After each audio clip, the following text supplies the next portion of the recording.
Hoş gelsinler kademilerine selam sizlerle.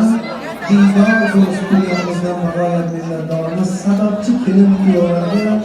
Allah'tan maksat ettiğimiz yakın vakti olursa ota-onaları o'ylagan, niyatlagan, orzulagan darajadagi baxtlarga muyassar bo'lsa, yaratganni o'zi o'g'ilmi, qizmi, ahli solih, soliha farzandlarga bersa, beshik to'ylariga ham hammamizni qatorimizdan xato qilmasdan nasib etsin.